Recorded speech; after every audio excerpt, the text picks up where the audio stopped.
This is Python's Paradise. This is your host, Greg Gilbert, aka the Python Hyena. And folks, we're here in Fredericton, New Brunswick, Canada, talking to somebody out of Toronto. And it is June 16th, 2021. And you know what, folks? Love Zoom. Whoever created Zoom should be awarded a massive prize because, 2020, I did 30 interviews, and in the lockdown, I'm still not in the station. This is great. And there was a project that was introduced, I think it was last year, by Toronto's own Dave McCrae of Dave McCrae Live, a voice actor and um, podcast personality. And I listened to his show while I'm at work because I'm an essential worker. So during those long hours, I listened to Dave uh, ramble off of my ears. And he had a project with Bruce Dale called It's Me, Billy. And to check out my t shirt, Black Christmas. Look at all those faces. I have had Lynn Griffin on here 3 times. I have one of the Billy voice actors, Nick Mancuso, has been on here as well. And Carl Zitier, the composer who I met at Horrorama in 2017. Actually, no, I didn't meet her at Horrorama. I was there for Horrorama, met her outside Horrorama. Got my information mixed up. But we're here to promote It's Me, Billy, Dave and Bruce's film. And I have what I'm seeing, one of the gorgeous actresses from the film on the show with me today. Yes, we have Shelby Handley. How do you do, Shelby? I'm great, thanks. How are you doing today? I'm doing great. I'm so glad to get you on because I am so Toronto sick right now. I have been there 2 years and I want to go back. Here's my story, and I've said this a million times on there. I've lived here in Fredericton my whole life, and about as far as I've been away is Prince Edward Island. And I'm Mhm. about to turn 49 next month. So I started doing the podcast section of my show in 2015. And in 2017, I had an actress on my show for the second time, Lisa Langlois from the movie Class of 1984. And we got talking about travel because she had just moved back to Toronto from Los Angeles. And she asked me what was stopping me. And she made me an offer, as Marlon Brando says in The Godfather. She made me an offer I could not refuse. She offered me the opportunity to go to Toronto to assist her at Horrorama 2017. I couldn't say no to that. So it was my first time on a plane. And I took Porter Airlines, which is awesome. And I'll tell you, when I get off that plane, I haven't seen escalators since the 1980s. We don't have them here in Fredericton anymore. And I'll tell you, when I get off that plane, I took the tunnel and I get up there and looked at those buildings, and I'm like, okay, I'm not in Kansas anymore. But it was the first time I've been out of Fredericton and not been homesick. I actually wanted to stay in Toronto, and I've been to Toronto every year except Blast last year. But I'm hoping to change that. So I've done 3 Horror-Ramas, 1 Toronto Comic Con, and I love it. Lynn Griffin, I actually met because she was at Horror Hound in Chicago, her and her husband Sean Sullivan, the week that I was at Horrorama. And they had contacted Lisa to find out when I was leaving Toronto. So we all met at a restaurant, and she had some Black Christmas memorabilia and curtains memorabilia signed for me. So, but I did see Black Christmas screened in Toronto in 2019 when I was there. There was a double screening of White Christmas and Black Christmas, if you can imagine. What a duo. Yeah, White Christmas had some people, but nothing compared to Black Christmas. That was packed. And Lisa actually joined me for Black Christmas, and because she knew a lot of the people in the film, and I remember her biggest question was, "Does Art Hindle still have that coat?" And apparently he does. I would keep it. Yep, apparently, she was talking to him, but nonetheless, I've been listening to Dave McRae on his film "It's Me, Billy," and I gotta say, I've watched it, and I gotta say, it's the best fan film since Never Hike Alone. And I've had Vincent DeSante on here a couple times to celebrate that. So I like what I saw. I'm glad to hear that. Mm-hmm. Yep. So before we talk about your experiences in it, I'd like to get a little bit of your background and how you got into acting. Yeah, I have been acting since I was a kid.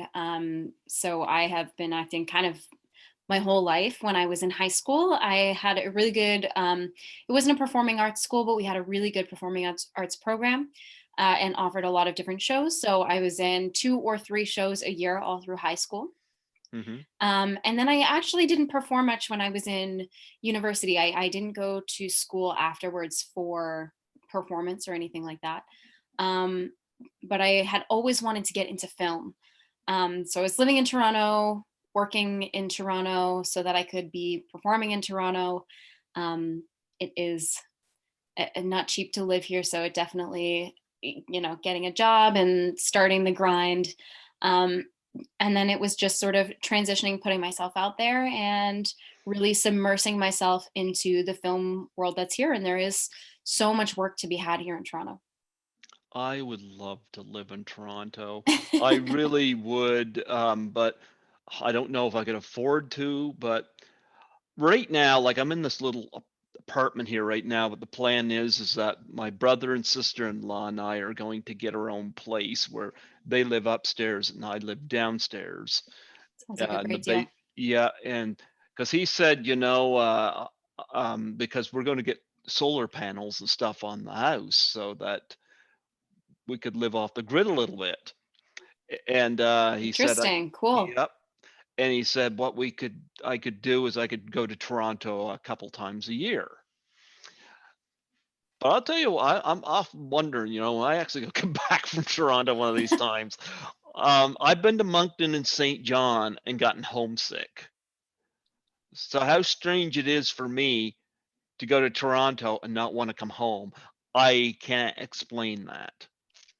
But I can't wait, and I'm just trying to wait for the word for when Horrorama and Frightmare in the Falls is going to go on because normally by now I'd have my everything booked and ready to for when that happens, but I don't know what's going on pandemic wise in Toronto right now. So, but we're hopefully going to be, knock on wood, cleared in July here.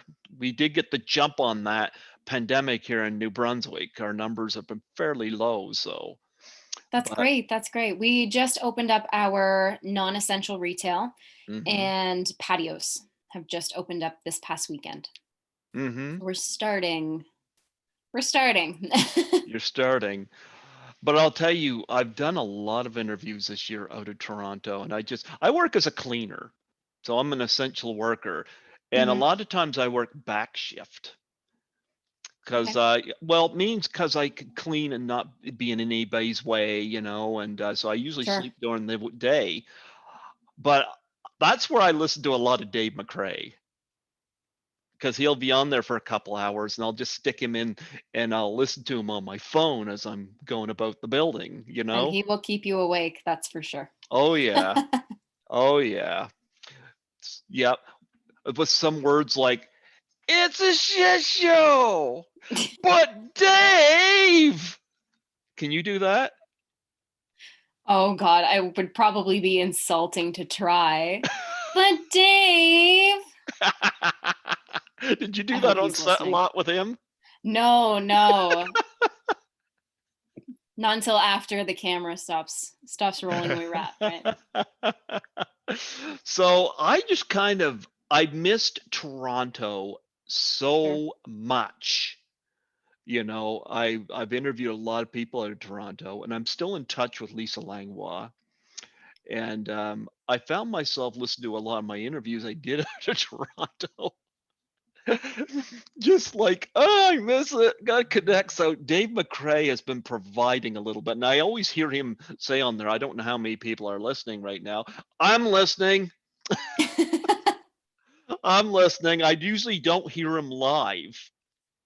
I usually listen after the fact, but yeah, I always listen. Even to the stuff he says he's not getting as many views on, I listen. Yeah. So I got to hear all the updates on It's Me, Billy. And I know the pandemic hit hard on him getting started on that, because Yeah. yep, yep. Talk about dealing with the pandemic there for firsthand.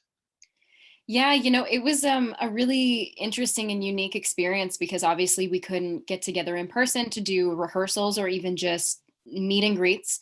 Um, so before our actual film day, the girls and I, and actually Dave and Bruce, had only ever met in person one other time.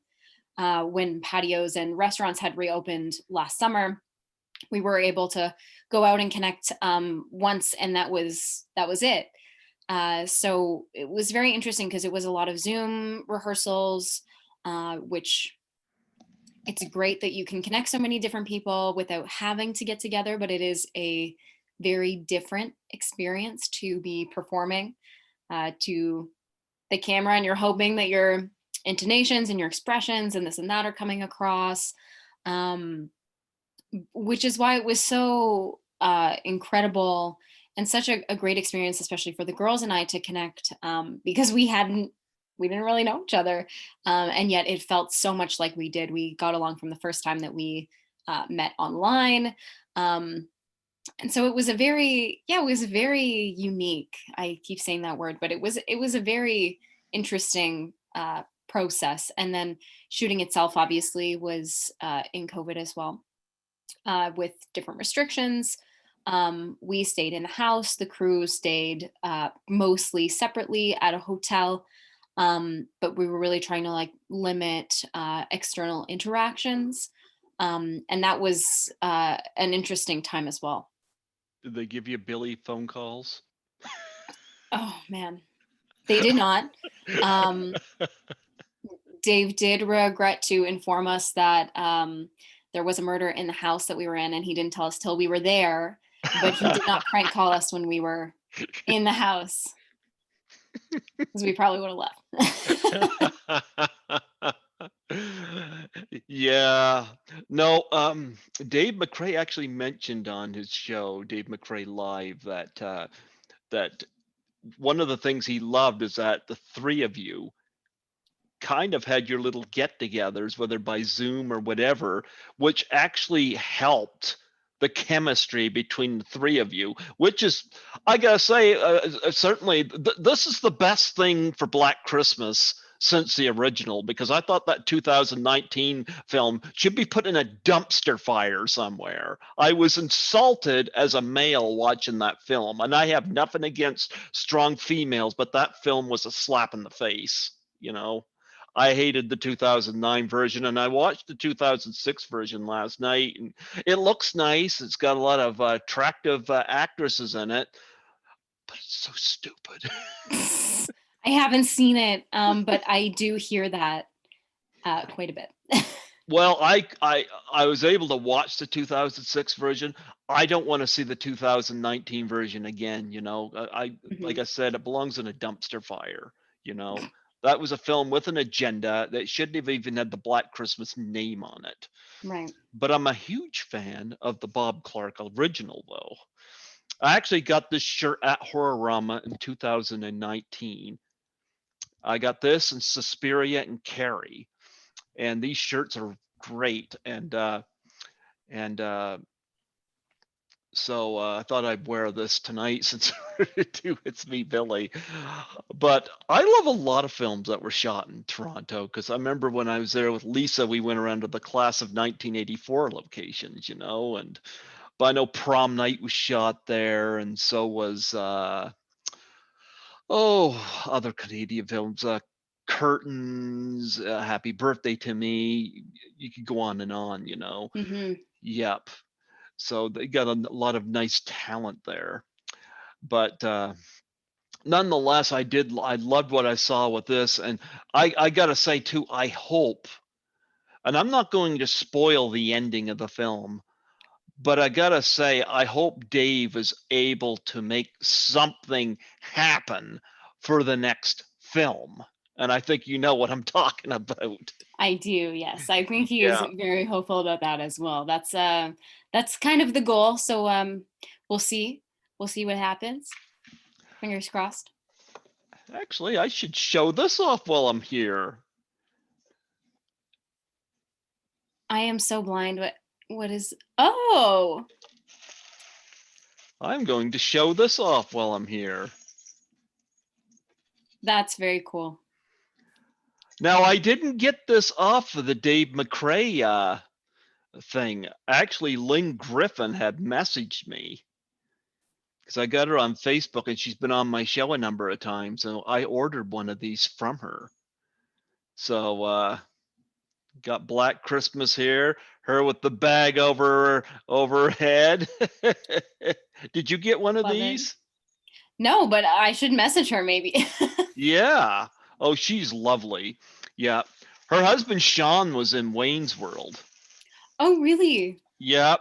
He Interesting. was the drunk guy that they always hung out with. Interesting. Okay, cool. Yep. Yep. So I've had them both on here, and they're doing a lot of stuff in Toronto with plays and stuff like that, theater work. But yeah, I got that in connection with It's Me, Billy. Oh, I love it. I love it a lot.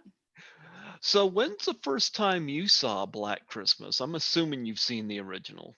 I have, yes. I watched it. When did I watch it? It was after I was cast. Um, so it would have been probably early, maybe even this time last year, probably earlier, maybe like April or something. But it was after I had been cast, and I was like, I should probably know what I'm getting myself into. Mm-hmm. And it's such an interesting movie. There's so many different layers that were just so different, especially to come out in 1974. Yeah. Uh, did it freak you out? I don't know if it freaked me out because today's horror standards are just so much different, but to think about it in the context of when it was released, it did shock me a little bit. Yeah. Yeah. I was 2 years old when that film came out. I It hope came- you didn't watch it. no, not at 2 years old. That was the same year the Texas Chainsaw Massacre came out, Mm, 1974. And of course, it was one of the films that inspired Halloween, which is one of my favorites. right. So yeah, the 70s had some really great horror films. And but Black, I know I'm gonna sound like Dave here. Mood and atmosphere. How many That's what times it's did all you guys about. hear that on the set? Oh, I couldn't give you a number. Any guess would be too low. See, if Dave McRae was a Woody the cowboy doll and had that pull screen, and you pulled that string out, it's a mood and atmosphere. Yes, it would. And he'd say other things like, "But Dave,"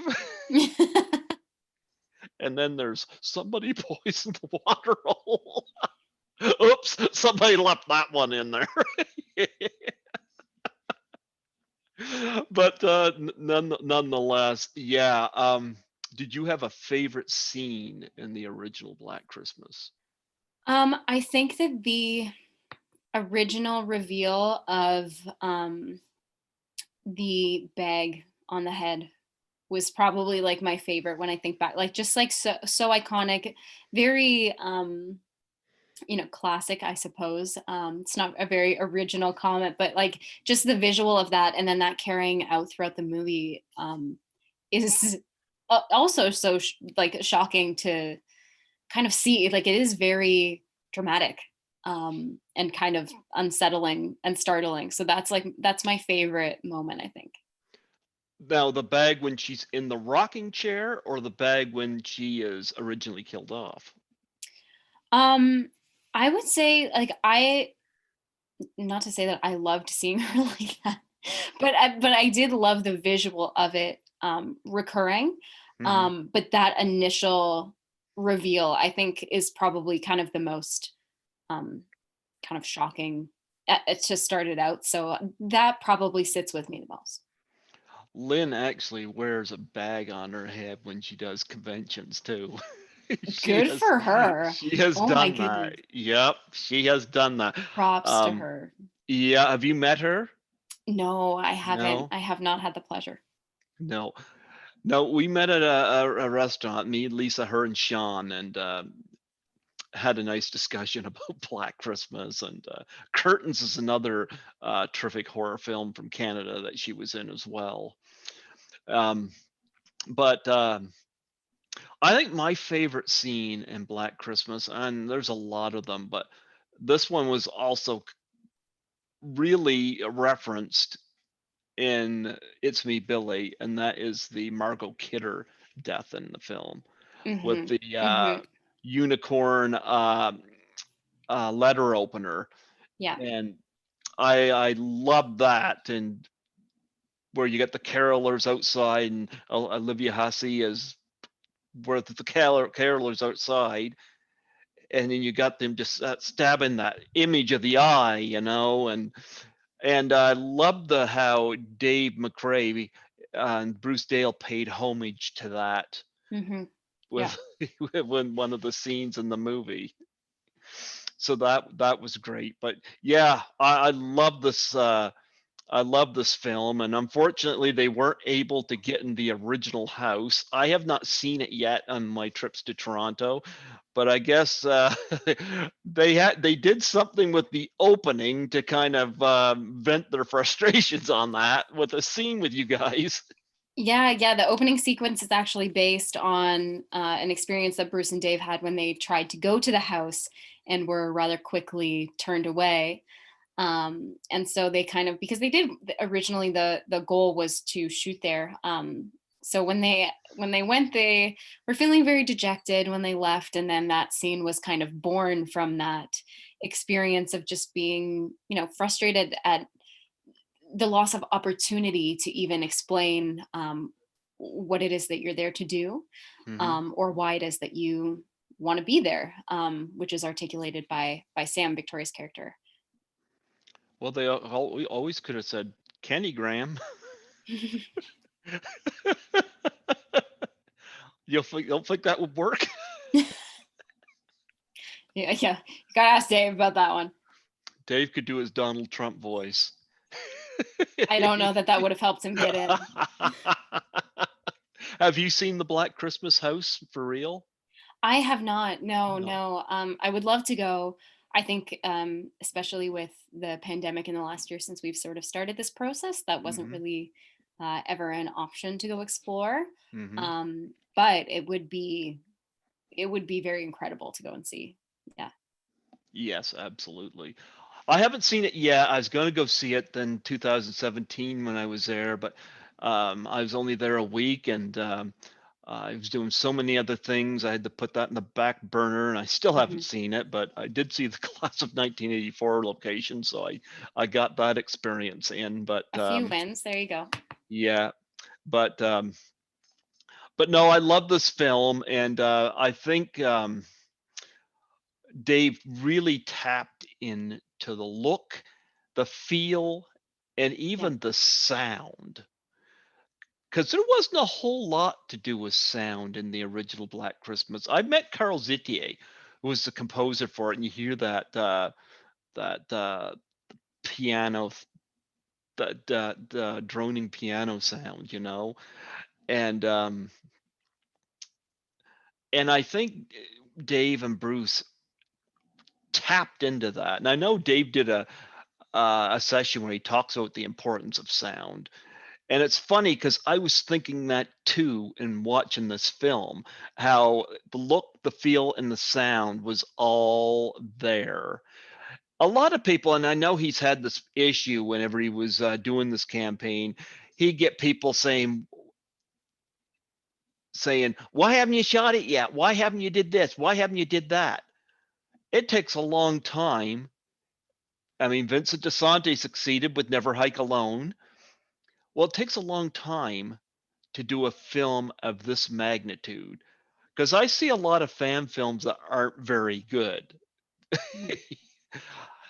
They make the videos I shoot on my phone with my cat look like Citizen Kane. Some so when these impatient people get talking to Dave about where's the product, where, it takes time to create art. Yes, yes, it does. Yep. Talk about dealing with the snow. Well, the snow was an unexpected delight, I guess I should say. Literally, when we were driving up, it started snowing, and it Mm-hmm. stayed just for the week that we were shooting. Mm-hmm. And the day that we drove home, there was no more snow. And it was unexpectedly cold as well. Um, it snowed, but it was like we were shooting for the first 3 days. We were shooting almost entirely outside, Mm-hmm. and it was, well, you probably know out east and in Canada, like it gets cold, but Oh, there's a difference between cold and freezing. it's Um, warmer in Toronto than it is here in Fredericton. I'll tell you that. Oh, I bet. And we shot actually just north of Ottawa. So we were even north a little bit, probably still not as cold as where you are, but Mm-hmm. um, it snowed and the temperature dropped immediately. So it was freezing. We were sitting even in the car between takes, just like shaking. Because it did get extremely cold. And then the day that we drove home, it was beautiful. It was sunny, the snow had all melted. But it definitely was a blessing because the shots are incredible, and it wouldn't have read quite the same without it. So we lucked out big time. Did you guys make a snowman? We did not. No, we did go on one adventure. Um, the day that they were doing the drone shots, Uh-huh. they had set up a tent. So we went to help Bruce take the tent down, and the snow was like knee deep. There was a lot of snow. I know one thing when I get Dave on here, he and I have got to promote the fact that both of us love pineapple on our pizza. Me too. I I will love say it. It's my number one choice. that. Yep. Just pineapple? Like just pineapple on your pizza? No, I'll take pineapple. If I have three toppings, I'll have pineapple, green pepper, and some type of meat. Usually pepperoni, but sometimes bacon.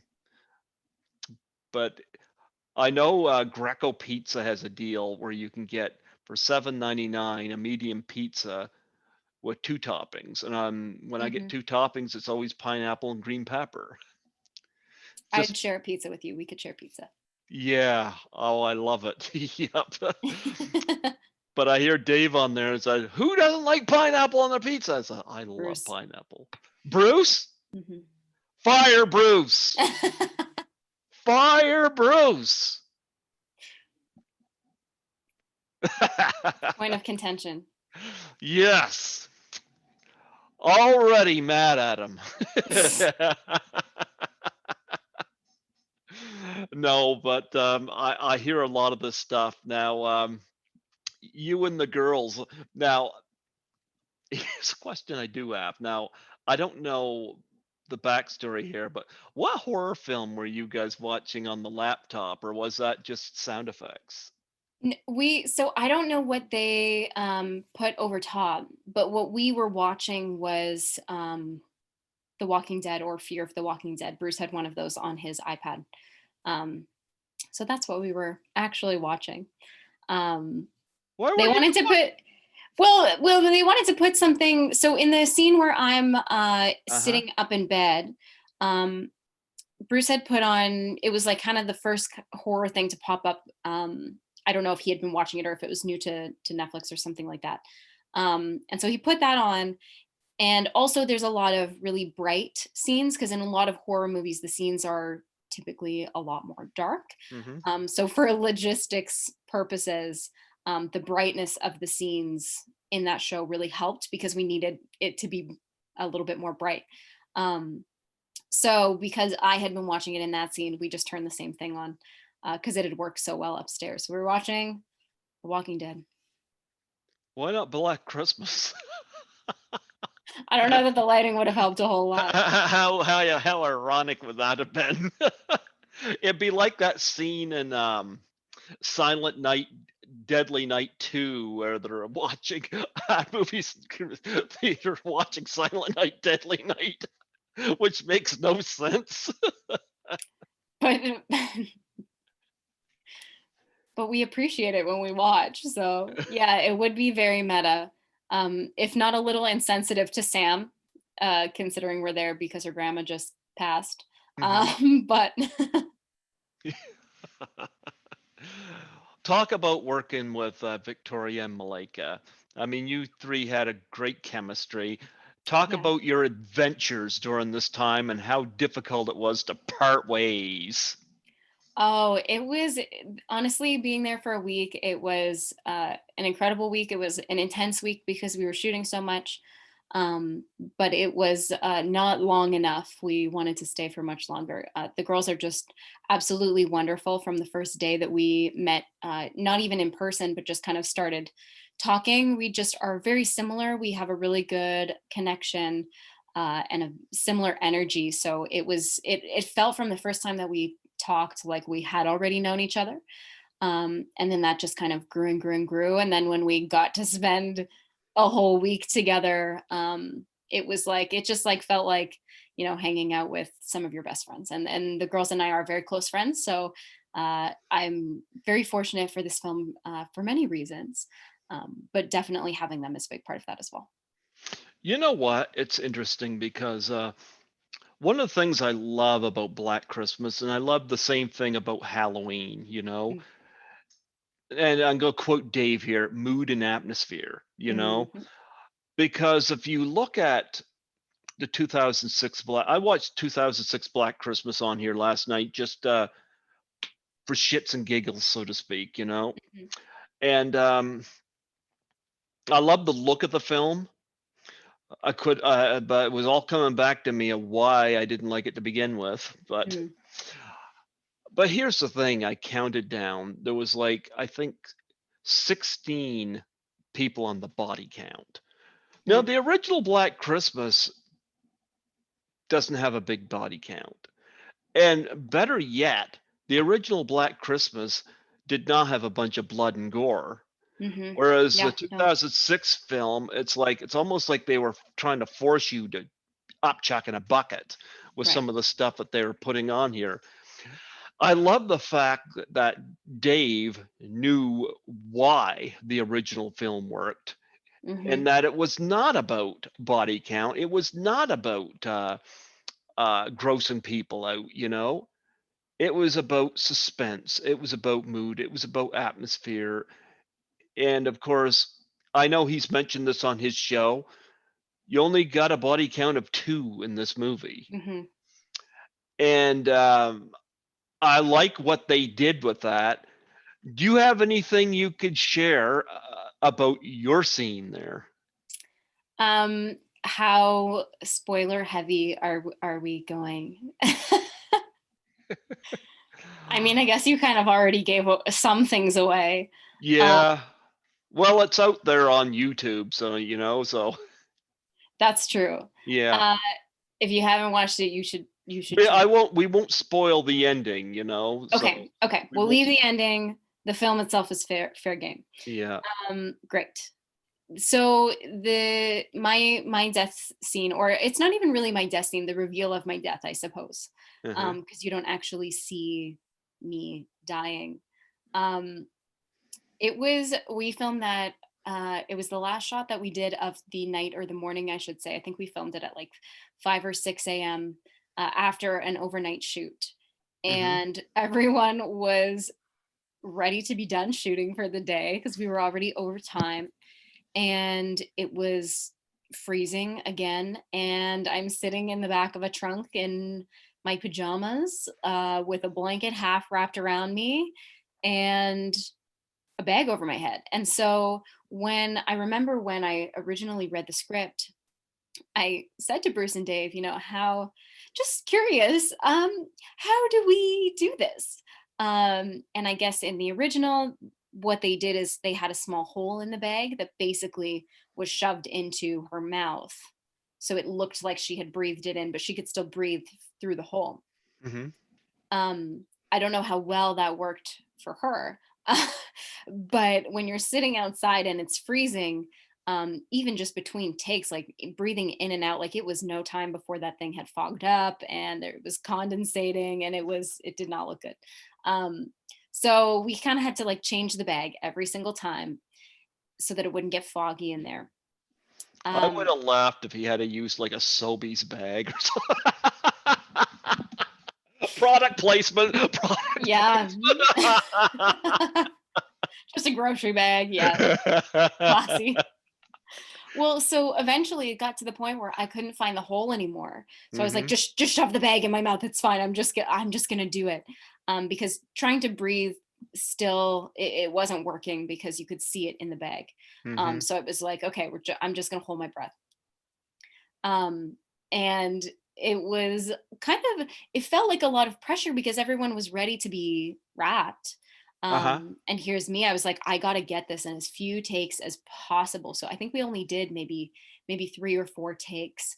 And it feels, certainly when you're sitting there in the back of a trunk holding your breath, like a very long, slow zoom. And I remember just thinking, like, fixated on one point in the car: don't move your eyes, don't blink, don't breathe. My body was shaking. And I just was like, when is Dave going to cut? Oh my God, when is he going to cut? And then finally he did, and I didn't pass out. So that's good.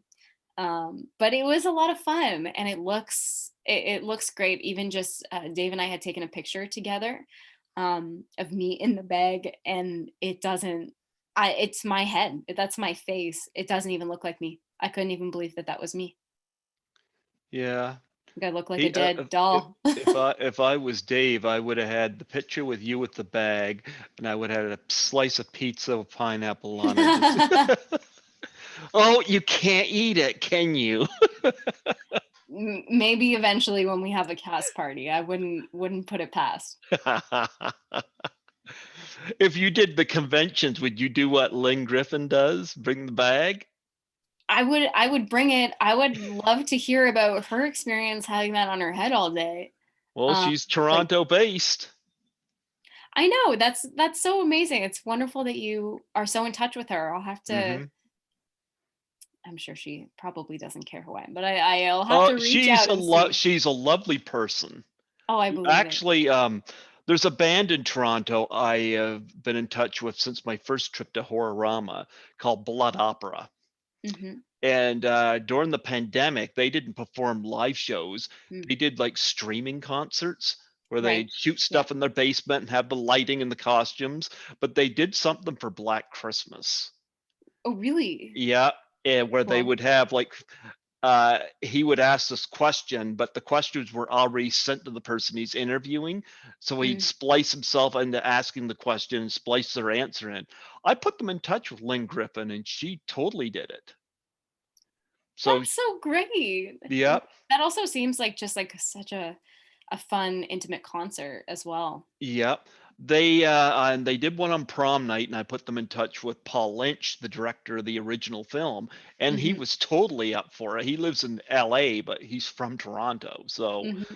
so he was totally up for it. So no, don't feel hesitant to approach Lynn Griffin. She's an awesome lady. I'm sure Dave will tell you the same thing, but she's totally approachable. Well, I'll have to reach out to her for sure. Yeah, yeah. She's on Facebook, so yeah. So Okay, yeah, she'd perfect. probably be more than happy to tell you about her experiences with the Oh, I would bag. love that. I would love that. Yeah. But but yeah, do you remember much, or were you there for Malika's scene? Yeah, so Victoria and I were actually watching the monitor, which was set up in a bathroom down the hallway. Uh-huh. So literally, Victoria and I were sitting on the toilet together, watching the monitor. I hope you Um, had the seat down. oh, we did. We did. Yes. There were many other people in there as well, Dave included. Um, but we're all just crammed into the bathroom, Uh-huh. watching on the monitor, and it was like silence every single time. We were just it it was so much fun to watch. Yeah. And beautiful. It looked so good. Yeah. No, and that again, I love that scene as well. Mhm. I love the references he makes, the subtle references Yes. without well, I love the subtle references with that, but it doesn't take away from you enjoying the story. I see a lot of these films that I just don't get invested. Like I said, I watched the 2006 film last night. I love Michelle Trachtenberg and Lacey Chabert and people like Mhm. that, but I just wasn't invested. Right. I was invested with what was going on in It's Me, Billy, and that's important. A lot of horror films Mhm. miss that, you know. Yes. But I think Dave really knew what he was doing, and like I said, I hope he's able to continue the story. But what was it like staying in that house? You guys slept there, right? We did. Yeah, the whole week. So we pretty much, besides going outside to shoot, like we didn't leave the property. Mm-hmm. Uh and I mean, honestly, we hardly even went outside. um the house is a character in and of itself. Like that house is, I think it's at least a couple hundred years old. It's one of the original homes built in that area. It has so much history. The last day before we left, and this was daytime, Mm-hmm. because we had slept in after a night shoot before we went home. So the middle of the day, the girls and I went down to the basement, which is like a cellar basically, but it's huge.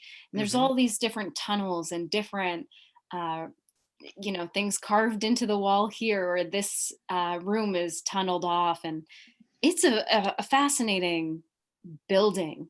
Mm-hmm. And it was freaky. Even in the middle of the day, we were kind of freaking out a little bit. But it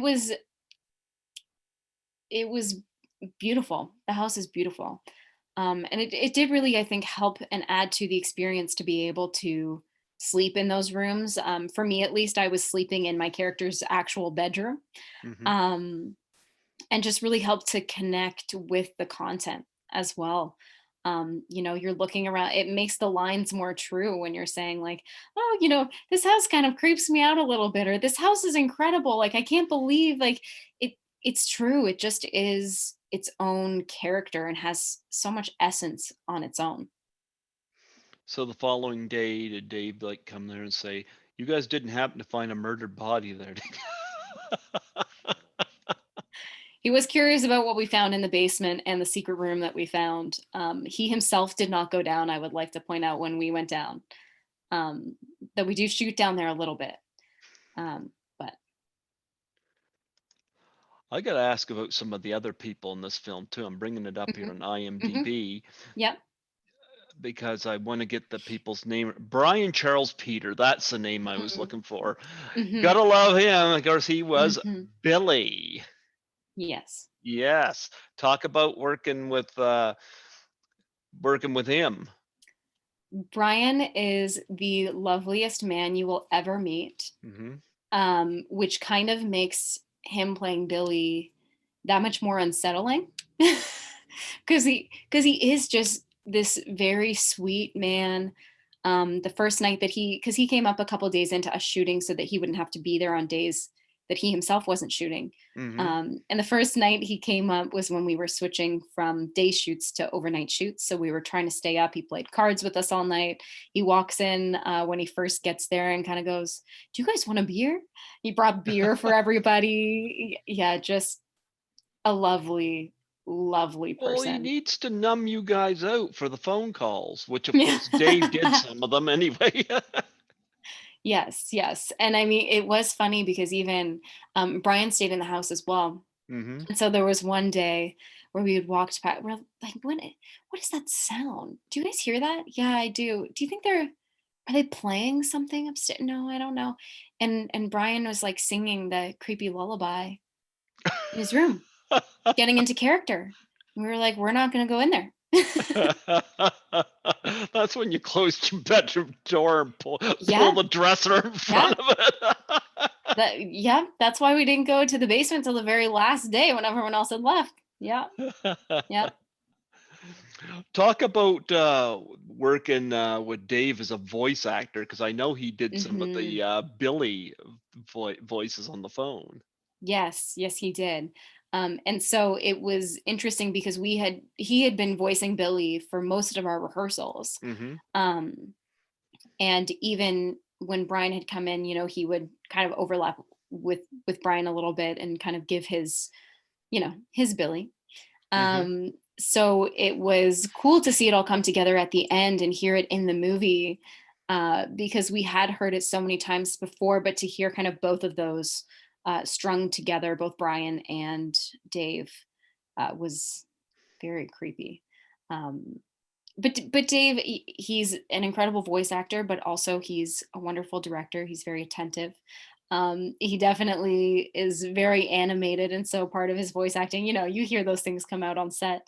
Um, but yeah, he was working hard the whole week. We all were, but Bruce and Dave and Greg as well, just really given everything into that week, I gotta say. Yes, and of course, Carol Coltman as the Hmm. neighbor. That Hmm. that was interesting. Did you meet her? Yes, yes. Actually, We yes. You wait a minute. What am I thinking? You guys did meet her at the beginning of the film. So yeah, we only have one scene Yeah. together, and it's very very brief on my part. Hmm. Um, but the scene that we didn't know when our filming breaks exactly were going to be in terms Hmm. of like when we were doing the bag scene, which takes place in her vehicle.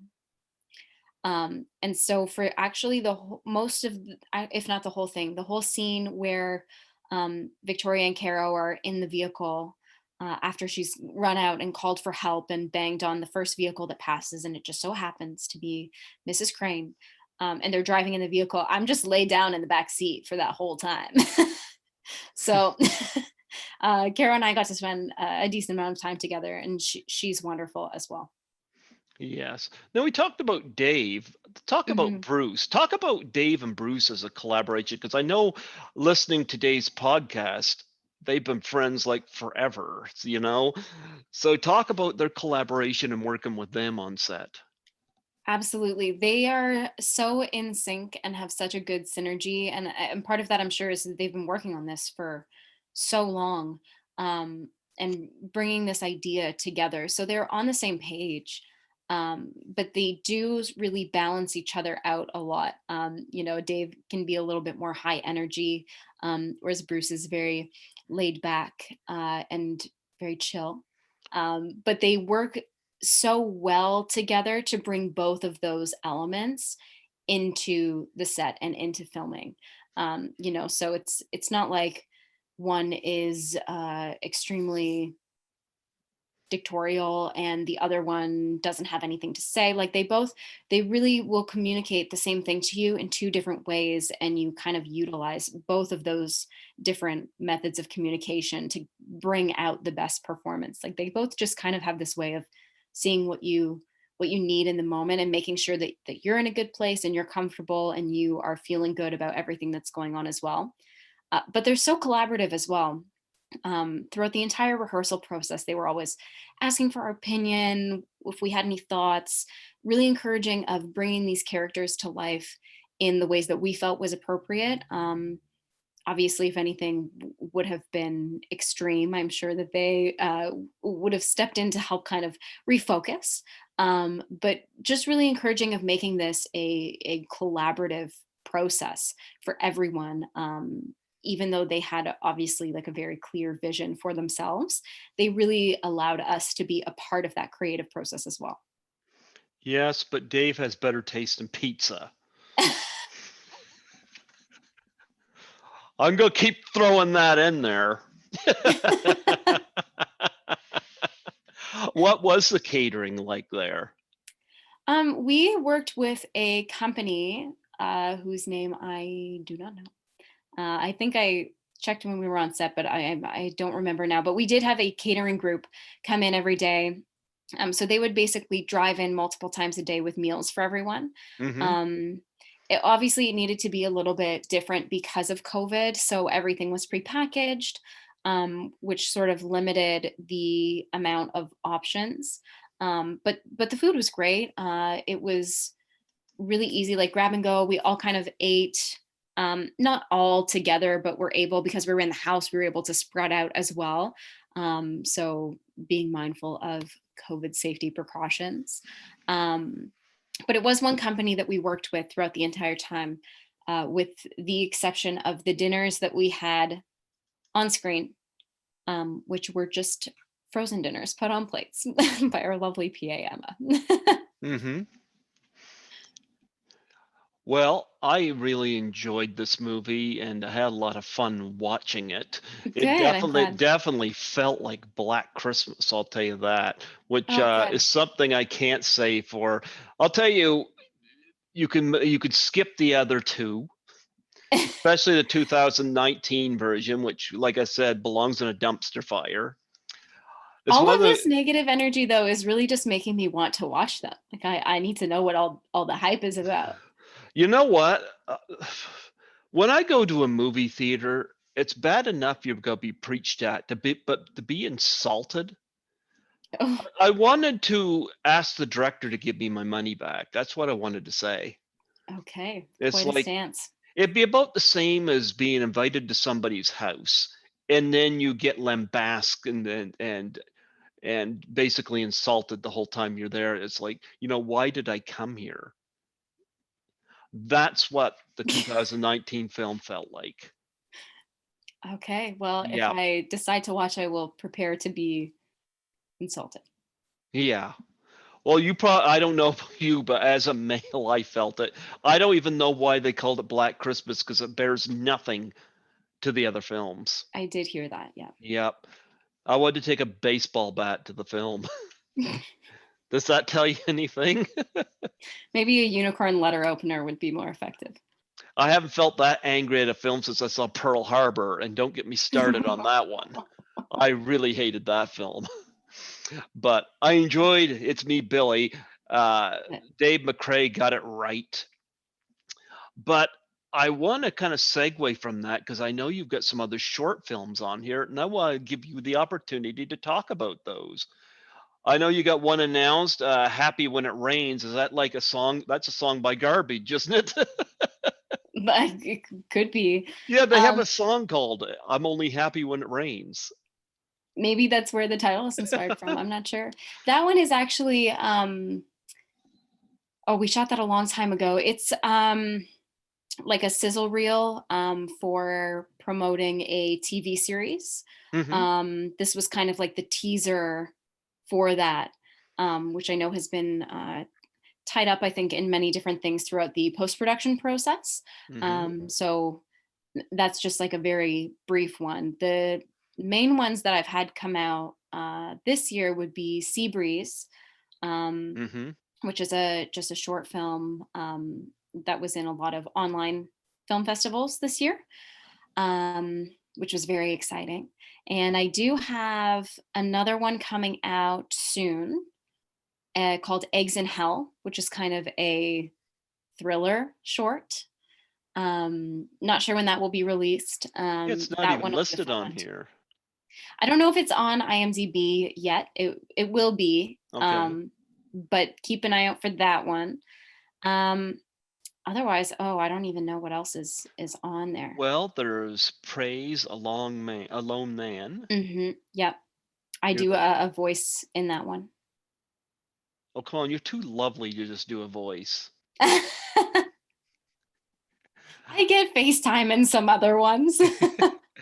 And you got, oh gee, do we really need Corona in the time of Connor? I do a voice in that one too. Yeah, I guess everybody's doing voices when it comes to Corona. Yeah, And yeah. then Sledgehammer, is that well, they mentioned a song by Garbage. We got Sledgehammer, Peter Gabriel. Yeah, Sledgehammer is, I'm not sure when the release date for that one will be. We're waiting to hear back from some different festivals to see Hmm. how that goes. And then that will be out. Um, a few things filming at the end of this year, which will be really exciting. But you probably won't hear about those for a little while, since they are still very much in pre-production. Um, but yeah, just it feels like as performers, especially in this day and age, like we're always getting out there and auditioning so much that sometimes it feels like we're working a little bit more than we sometimes actually are. And tons of things get held up in post-production and stuff as well. So those are kind of the key things you can see me in this year. Well, you got a lot of people get their start in shorts. You got Yeah. any features coming up? Auditions. So we'll see. I'll keep you posted. Hopefully, I mean, I would love to make the transition, of course. Hmm. That's kind of the goal. Um, so I do have a few auditions coming up. So hopefully one of those pans out. That would be exciting. But if not, just keep grinding away, auditioning away. Do you have any charities that you're involved in that you want to plug on here? I don't specifically have any charities that I am associated with. Hmm. Um, this month at my work, we are collaborating with Lady Gaga's Born This Way Foundation, Hmm. which I only just found out about this year. Um, but it's really incredible. The money raised basically goes towards supporting youth as a part of the LGBTQ plus community, Hmm. who are going through, whether they're just coming out or in their housing situations, and supporting them and giving them the tools for whatever they need in terms of mental health care, physical health care. It's a really great organization, and it's getting a lot of attention because it's Lady Gaga and her mom that created this foundation, Okay. which is very cool. Hmm. But so that's kind of the one organization that I am most attached to at the moment because I just found out about it and I think it's so amazing. Okay. Got any got a web page that you want to plug on here?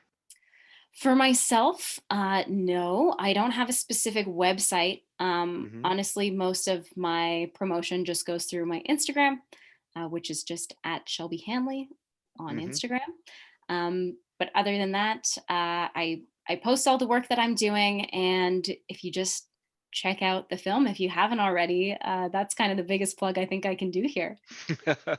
You mind if I add you on Facebook?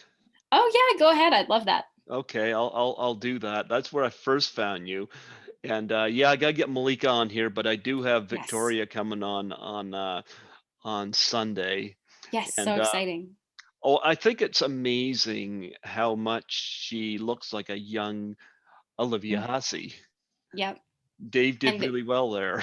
he absolutely did. It's funny because when I watched Black Christmas, of course, myself and Victoria had already been cast. Hmm. So when I was trying to figure out kind of who was who, as soon as she came on screen, I went, "Oh, that's her. That's Victoria's extended character. Got it." Because they do just look so much alike. It's uncanny. Yep. Hmm. Any really funny antidotes happen on set? Oh man. I mean, the girls and I are giggling all the time. Something in particular that was exceptionally funny. I mean, we did have one night, and the other girls talk about it a lot, where we were filming the dining room scene. Hmm. And I think one of them had just slightly mispronounced a line. And Uh-huh. then it was just like, it was near the end of the night and trying to keep it together. It was actually when they were recording me, so the other girls weren't even on camera, and we just like could almost not keep it together, and I was shooting them daggers because I'm trying to be really serious, and I look over at Victoria and she's looking down and I can see like the corners of her mouth moving just slightly, and then I look over at Malika and Malika is just like, I'm not making eye contact with anyone. And I was like, come on. Help me out here. um but no, we had a really good, we're shooting a horror movie, but we had such a good time on set. um Although we did mostly shoot, go to bed, sleep all day, get up, shoot, go to bed, do it all over again, because we did have really long days, but it was a lot of fun. Yeah, you hope to get to work with Bruce and Dave again? Absolutely, 100%. We've all kind of become very close. So we're good friends with them as well. And I would love to shoot with them again. Yeah. You hope they'll somehow bring you back for the sequel. A girl can dream. All they have to do is get Tommy Jarvis to come to the do the whole Jason Lives thing, you know. If you've seen Friday You the 13th convince. Part 6, you know, they that could work. I don't know how it would apply to Black Christmas, but I'm just giving you an in here. A bit of a film blend. Maybe I will just be Billy. You could be Billy. You could I'll be grow my Billy. hair. Sorry, Brian. Yeah, yeah, and then you could do the whole eye thing. Yep, there you go. Yeah. No, I had a lot of fun with this. I was so happy to have you come on here today and Yes, thank you for having me. yeah. Yeah, I actually got Victoria scheduled first, Mm, and then mhm. I reached out to you, and I'm like, so I got you on here before her. So there you go. You beat her to it. Eh, Yep, she'll give you all of the really nitty-gritty details though. As the main character, she'll be able to speak to a lot more than I can. yeah, but I did want to ask this. This is not film related though. Is that I miss Toronto a lot, and of Mhm. course, I get told I wouldn't survive in Toronto, and of course, I know it's expensive to live there. How do Mhm. you live in Toronto? Well, I work full time. Mhm. Actually a merchandiser at a furniture store in Toronto downtown, Uh-huh. and I have been for the last 5 years. Mhm. And that's what basically allows me to live in the city, which is basically it just allows me to be closer to auditions. Although a lot of auditions right now are online, but that wasn't necessarily the case 5 years ago. Um, and allows me to get to set. It makes me have a little bit more flexible of a schedule because I can go for nighttime shoots. I can literally leave work. Oh, hi. I It's think I me, have a cat in here Skittle. somewhere too. It's me, Skittles. Oh, hi, Skittles. Skittles like, "Darn it. You're embarrassing me on camera again." You got a bunch of little letter openers in your hands there. Yeah, but he doesn't he puts a pussy in pussycat. A big old softie. Yes, he is. He's my buddy. Lovely. And now he Oh. jumps off there. He's like, "Thanks for that. That'll be on the internet forever." Well, my cats are just trying to get out there like, my God, I can't listen to you talk anymore.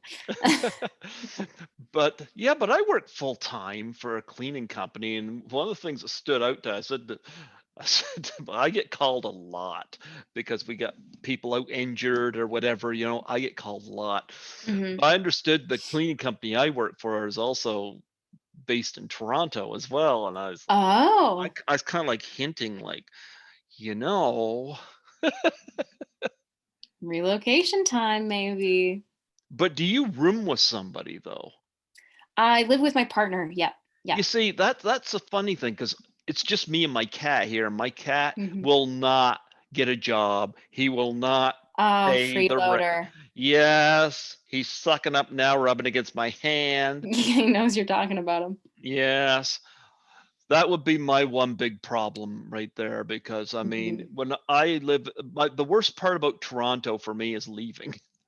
Hmm. I hate coming home from Toronto, and last year was a real bitch because I wasn't able to go because of COVID, you Yeah. know. Yeah. But no, that's why I ask because Hmm. yeah, because I understand rent is really bad there. Yeah. I don't live quite downtown. Like I live in Toronto, but it for locals, no one would consider it downtown. I live kind of in the northwest end Hmm. of the city. So it's a little bit removed, so the prices aren't as bad. And honestly, I really just lucked out because I've lived in Toronto on and off for God, probably 10 years or so. Hmm. But when I was moving back downtown, or to Toronto, I should say, uh, this was kind of a hidden gem on Craigslist. And I lived with a roommate at that time. Hmm. And so we found this place. Honestly, I didn't think I would get it because it was way too nice for the value, and the market was just so overflooded. And my parents actually came with me to look at it because my roommate was living in the States at the time. Mm-hmm. This was a few years ago now. Mm-hmm. Um, and so I think that probably helped because they were like, well, I guess at least if you can't pay your rent, your parents are here to help you. They have not needed to. Mm-hmm. But I think that helped a lot. And we really just lucked out finding this place. And because it's owned by a small property management company, our rent hasn't gone up. So we're very lucky. And then when my roommate moved out, my partner moved in. So um, definitely would not be living here on my own. Why didn't you just move Victoria Malika in with you? You know what? Had I known them, I maybe would have.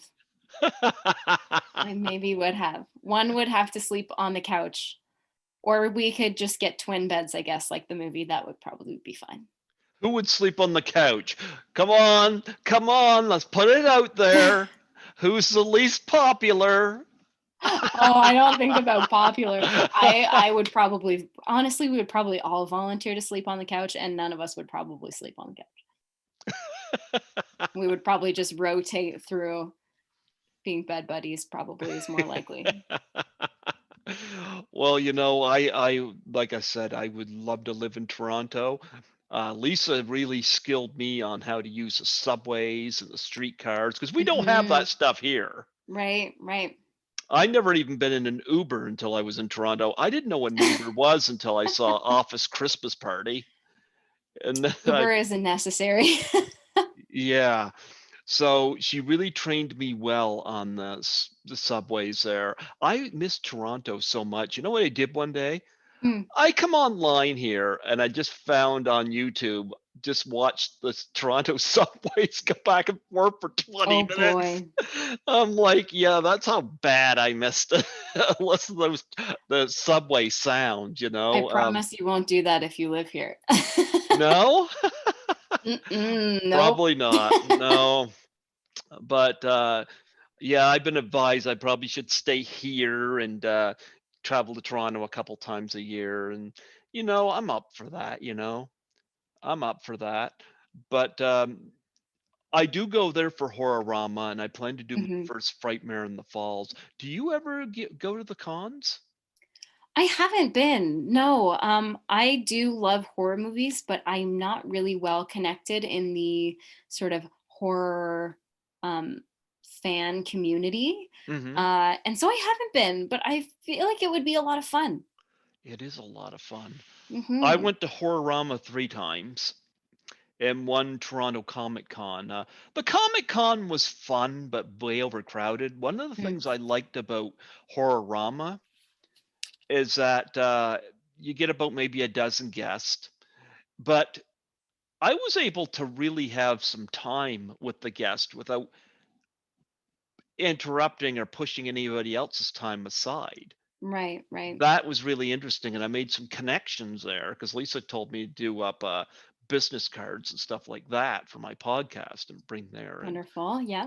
but I really connected with a lot of the people that I've interviewed just by going there. And Right, right. Horrorama is a wonderful convention run by Chris Alexander. And yeah, it's supposed to happen October 2nd and 3rd. Knock on wood. We'll see. I'm hoping. I'm going to be so disappointed if that and Frightmare in the Falls, which will be my first one for that, if they get canceled, I'm like, oh, 2 years, because Did they move online last year or not at all? no, they weren't online. Mhm. Yeah. I'm not particularly interested to do the virtual ones though. I mean, I like to be right there and like meet them. That's kind of a part of the draw, I guess, right? Is Hmm. the social element of it. Yeah. Hmm. So what you're telling me is the It's Me Billy people will not be at Horrorama? I guess we'll have to see. I will talk to the girls. I'll talk to Dave and Bruce. Maybe we can make that happen. Tell them to get in touch with Chris Alexander. And if not Chris Alexander, then Louis Serez of Suspect Video. Okay, I'll pass it along. Those are they're the two heads behind that.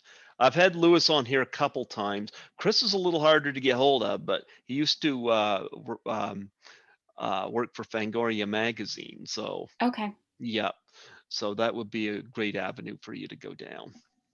It would be a ton of fun to go, but to participate would be wonderful as well. Well, the vendors are great. The vendors are great, and I have a blast every time I go, and it's so communal. The horror fans are so communal. Mm-hmm. Here's one story I have is that the first year I went, I was wearing a Clockwork Orange t-shirt. Mm-hmm. And there was this woman that come up to me. She was dressed as a demented clown. And she says to me, she goes, "I love your t-shirt." And then she unrolled her sleeve and she had a Clockwork Orange tattoo on her arm. And we just chatted for a moment, and Of course, yeah, instant connection. yeah, and I find it like that at especially the horror conventions. It's just it's like you're accepted there, it's wonderful. I get nothing but great memories there. That sounds lovely. Anything else you want to plug on here before I let you go? Oh man, I think you've given me kind of an opportunity to plug it all. Well, you know what? If you get more projects on the go, and I'll check out your Internet Movie Database, I'd be more than happy to have you back. Oh, I would love that. Yeah, absolutely. I'll send Yeah. you some links as they go. Yeah, I'd love to have you back and further promote. Is that Cat I hear? Yeah. I told you he wants to get out of this room and stop listening to me. And now he's yelling at me. He's yelling at you? Yeah. Let's see if I can find him. He's somewhere over there. Where do you play music in there too? I do not. Oh, here he is. Oh, you got a black cat. Yeah, I do. Only one is in here though. There you go. But no, I don't play music. My partner does music though. You sing? We have a little studio. I do sing, yes. I just don't play music. Well, you know what? It was wonderful having you on here today, Shelby. And I just got done. Here. Yeah, I just got done work. I told my supervisor because she was like, "I need you to help me tonight because so and so's out injured." And I said, "I can do so, but I got an interview at 9 here, 8 where you are." And I was like, we got it all done, and I was so happy to get back here because I was looking forward to this connection. Have you ever been out in New Brunswick before? No, I haven't. My grandparents live in Nova Scotia, but I have never been out east. It's somewhere I've always wanted to go check out all of kind of the East End. Yeah. Well, you know what? I'm looking forward to getting back to Toronto. And I'm looking forward to having the other girls on here and having Dave on here and further promoting this. I was happy to contribute to this film. Yeah, thank you. Yep, and I look forward to the next chapter of It's Me, Billy, and seeing what you're up to in the future. Thank you. Thank you. I look forward to being in touch. This was a lot of fun. It was wonderful chatting with you. It was wonderful chatting with you too. So God bless you, and I'm gonna have to let you go so you can let your cat out before he starts pulling a shining on that door. He might. Have yourself a wonderful evening and enjoy that Toronto because I miss it. I miss it. I miss it. I'll be back though. You should in the fall, hopefully. I'm looking forward. You got your first vaccine yet? I did. Yes, I'm hoping to get my second one soon, sooner than later because they've been bumping them up. But yes, I am half vaccinated. I'm half vaccinated as well. I haven't seen anything of it around here, like as far as people having it, but I'm like, I'm just getting the shots just because I want to be able to travel, and I don't know if I'd be allowed if I didn't. So I'm doing it so I can go to Toronto again. There you go. Yeah, one step closer. I'm doing it all for you guys. We appreciate it. All right. Well, you take care and you have yourself a wonderful night. Thank you. You too. Talk soon. Yep. Bye bye. Bye.